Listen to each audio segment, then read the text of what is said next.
नमस्कार। आज के इस एक्सप्लेनर में हम एक ऐसी कहानी पर बात करेंगे जो सच में हैरान करने वाली है। मतलब जरा सोचिए, इंटरनेट का एक वायरल मीम अचानक एक विशाल और बेहद संगठित राजनीतिक चर्चा में कैसे बदल सकता है।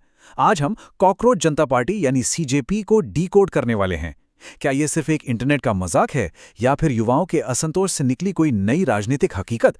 हम सीधे फैक्ट्स, न्यूज रिपोर्ट्स और डेटा के जरिए इस पूरी घटना की तह तक जाएंगे।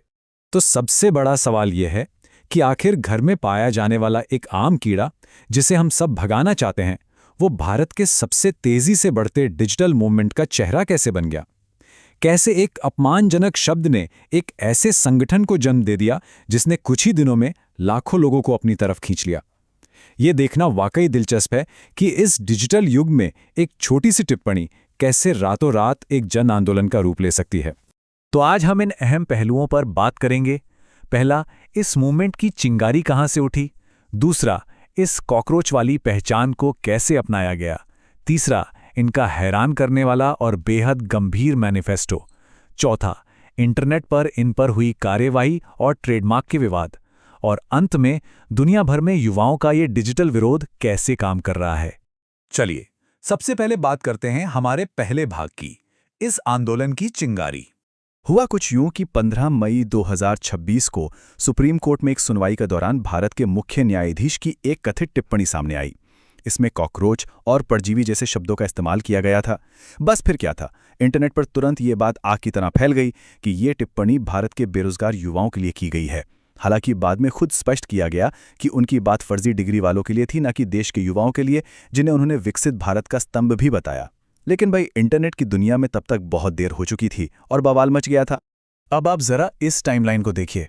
इस डिजिटल युग में रिएक्शंस की स्पीड सच में हैरान करने वाली है।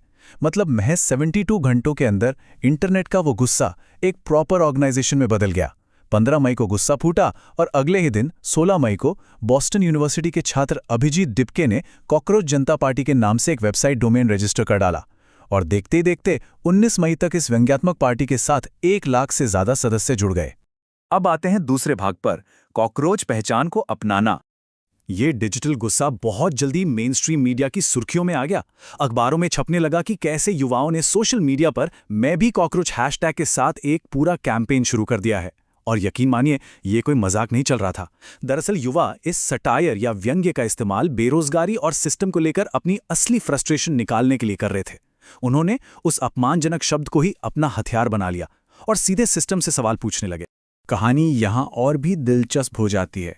सीजेपी ने पूरी नैरेटिव को ही पलट दिया और नेशनल पैरासिटिक फ्रंट यानी एनपीएफ नाम से एक गठबंधन की घोषणा कर दी। ये पारंपरिक राजनीतिक व्यवस्था पर एक बहुत ही करारा तंज था।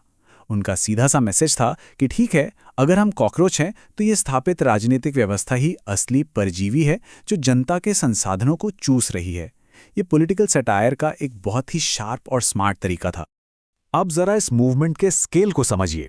सीजीपी के इंस्टाग्राम अकाउंट ने देखते ही देखते 15 मिलियन यानी 1.5 करोड़ से ज्यादा फॉलोअर्स बटोर लिए।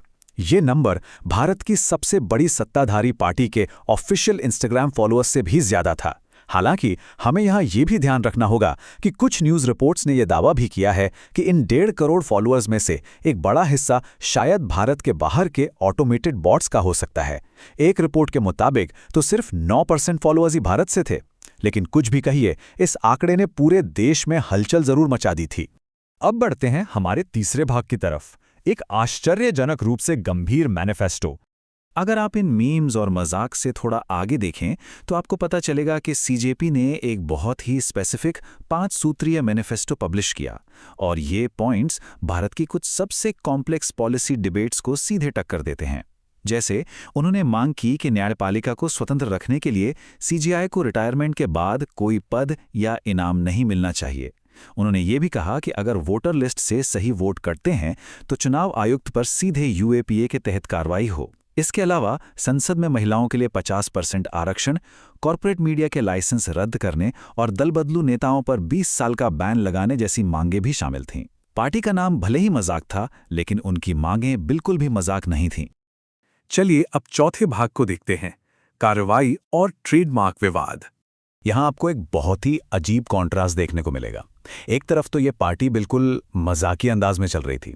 इन्होंने अपना ऑफिशियल कलर रखा प्लम चीज़, खुद को बड़े गर्व से आलसी कहा और चुनाव चिन्ह रख लिया एक स्मार्टफोन। लेकिन दूसरी तरफ उन्हें बहुत ही गंभीर वास्तविकताओं का सामना करना पड़ रहा था। अल जजीरा के रिपोर्ट के मुताबिक भारत सरकार ने आईटी एक्ट की धारा 69A के तहत उनकी वेबसाइट को ब्लॉक कर दिया। उनके इंस्टाग्राम अकाउंट्स हैक होने के दावे सामने आए।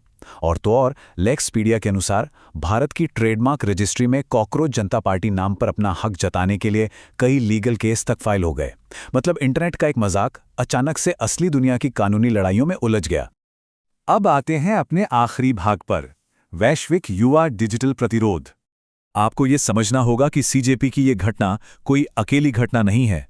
मुनादी न्यूज़ के एक एनालिसिस के मुताबिक ये पार्टी बिल्कुल उन ग्लोबल ट्रेंड्स को दिखाती है जो हम आज पूरी दुनिया में देख रहे हैं।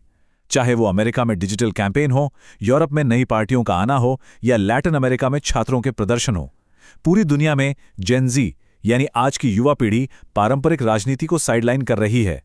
वो अपनी बात रखने के लिए इंटरनेट मीम्स और डिजिटल नेटवर्क्स का भरपूर इस्तेमाल कर रहे हैं। आप कह सकते हैं कि सीजेपी उसी ग्लोबल यूथ रेजिस्टेंस का एक भारतीय वर्जन है। तो इस एक्सप्लेनर को खत्म करते हुए मैं आपको एक बहुत ही जरूरी सवाल के साथ छोड़ना चाहता हूं। क्या हम सच में मीम आधारित एक्टिविज्म को दुनिया भर की राजनीति का भविष्य बनते हुए देख रहे हैं? क्या ये डिजिटल गुस्सा हमारी पारंपरिक राजनीति को हमेशा के लिए बदल देगा, या फिर ये सिर्फ इंटरनेट का एक और वायरल ट्रेंड है जो आज है और कल गायब हो जाएगा? इस घटना ने यकीनन राजनीति में अपनी बात रखने के नए रास्तों को खोल दिया है। इस दिलचस्प मुद्दे को समझने के लिए हमारे साथ जुड़ने के लिए आपका बहुत बहुत शुक्रिया।